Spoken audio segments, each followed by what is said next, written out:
Hello friends, Radhe Radhe. कैसे हैं आप? आई होप आप सब सही होंगे। देखिए, आज हुई अष्टमी है। आप सबको होली अष्टमी की बधाई हो। देखिए, मेरी भी तैयारी हो चुकी है होली अष्टमी के पूजन के लिए।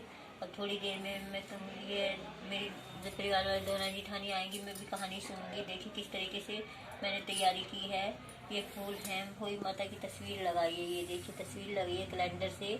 हमारे यहाँ मेरी ससुराल में जो पहले से होली अष्टमी नहीं मनाते थे बिल्कुल भी, मतलब कि कई सालों से होली अष्टमी नहीं मनाई। कहते हैं कि घर में कोई लड़का पैदा हो तब होली अष्टमी मनाई जाती है।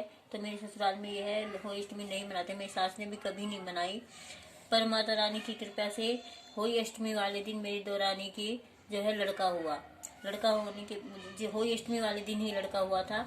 तो उसी दिन से फिर हमने होली अष्टमी का व्रत जो है शुरू कर दिया था। तब से हम होली अष्टमी मनाते हैं। मेरे पीर में तो शुरू से मनाते हैं, पर ससुराल में नहीं मनाता था कोई। तब से हमने होली अष्टमी का शुरू कर दिया है व्रत रखना। देखिए मेरी तैयारी हो चुकी है। ये देखिए दीपक, फूल वगैरह सबकी तैयारी हो गई है। अब मैं थोड़ी देर में हम कहानी सुनेंगे। मेरी दोनों जिठानी आ रही होंगी अभी मैं, तो भी सब कहानी सुनेंगे। ये कलश रख दिया है, इस पे साथिया बनाएंगे, होली से तिलक लगाएंगे, माता के दीपक जलाएंगे। और जो है होली अष्टमी की हम थोड़ी देर में कहानी सुनेंगे। कहानी आरती होंगी, तब कहानी सुनने के बाद हम तारे को अर्घ देंगे इसमें। और एक मेन बात हो, होली अष्टमी वाले दिन अधिकतर ये जो होली माता की ये है माला, ये पहनी जाती है। ये देखिए इस पे होली अष्टमी की तस्वीर बनी हुई है। ये देखिए तस्वीर बनी हुई है।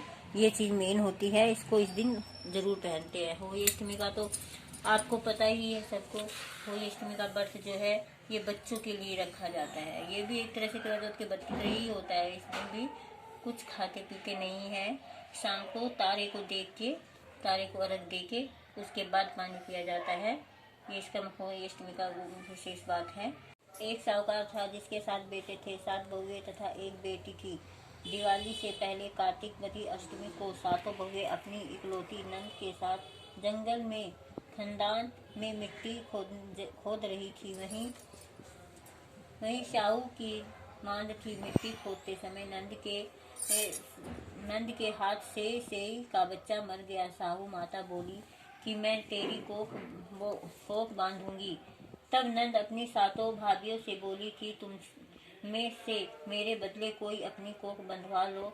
सब भाभियों ने अपनी कोख बंधवाने से इनकार कर दिया, परंतु छोटी भाभी सोचने लगी कि यदि मैं कोख नहीं बंधवाऊंगी तो सासू जी नाराज होंगी। ऐसा विचार कर नंद के बदले में छोटी भाभी ने अपनी कोख बंधवा ली। इसके बाद जब उससे जो लड़का होता तो 7 दिन बाद मर जाता। एक दिन उसने पंडित जी को बुलाकर पूछा, मेरी संतान 7वें दिन क्यों मर जाती है? तब पंडित ने कहा कि तुम सुरही गाय की पूजा करो। सुरही गाय साहू माता की भाईली है। वह तेरी कोख छोड़े तब तेरा बच्चा जिएगा। इसके बाद से वह बहू प्रातः काल उठकर सब कहते कि बाल लक्ष्मण जी कि इसकी क्या खीर बनेगी, इसकी कोई खीर बनेगी, जरा सा दूध है, जरा से चावल है, इनसे क्या खीर बनेगी। तब वो बोले नहीं तुम बनाओ तो सही। किसी ने बात नहीं मानी। वो गए बुढ़िया के पास, अम्मा अम्मा मेरी खीर बना दे इन चावलों से। अम्मा बोली कि बेटा इस दूध से और इन चावलों से क्या खीर बनेगी, कि ना बनेगी, तुम बनाओ तो सही। कि देख ले सारे जल जाएंगे, कि नहीं बनाओ। कि ला ठीक है बनाती हूँ। अम्मा ऐसा कर तो पड़ोसी के यहाँ से बड़े बड़े पतीले मांग ला। कि बेटा इनके लिए क्या पतीले मांगूंगी, ये तो इसी में बन जाएंगे। कि नहीं तुम मांग के तो लाओ। वो गई बड़े पड़ोस के यहाँ से बड़ा पतीले वगैरह ले आई। दूध डाला तो दूध का पतीला भर गया। उसमें चावल डाले तो चावल काफी सारे हो गए, खूब खीर बनी। अब वो गणेश जी बोले कि माँ ऐसा है, जब खीर बन जाए ना तो घंटी बजा जाइए। घंटी बजा दिए, मैं आऊँगा भोग लगा जाऊँगा। कि ठीक है बेटा। वो खीर बनने बैठी। वो आई बहू, कह रही बेटा, बहू से बोली कि ऐसा है बहू, तो इसे देखती रहे, कहीं बाहर निकल आए तब तक मैं नहाया हूँ। कि ठीक है माता जी। खीर जैसे ही बाहर आती बहू प्लेट में निकालती खा लेती।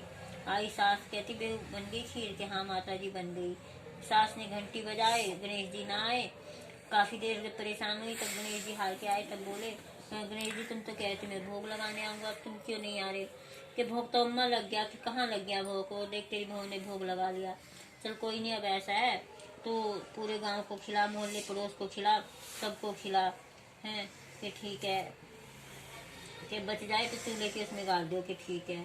वो गए, उसने सारे मोहल्ले पड़ोस को खिलाई, पूरे गांव को खिलाई। उसका एक बेटा बाहर गया हुआ था, बच गई जो, उसने चूल्हे के उसमें गाड़ दी। उसका एक बेटा बाहर गया हुआ था, वो आया, बोला माँ भूख लग रही है, कुछ खाने को है। वो बोली तू कहाँ था, कि अभी तक तो बेटा बहुत कुछ था, पर अब तो कुछ भी नहीं, ऐसा है जरा सी खीर बची थी, चोले के उसमें गाड़ दी मैंने, देख ले तेरे को मिल जाए तो ठीक है। अब वो उसने चूल्हे के उसमें खोद के देखी तो उसमें हीरे जवाहरात वगैरह सब काफी हो गए थे। गणेश जी ने जैसे उससे कृपा की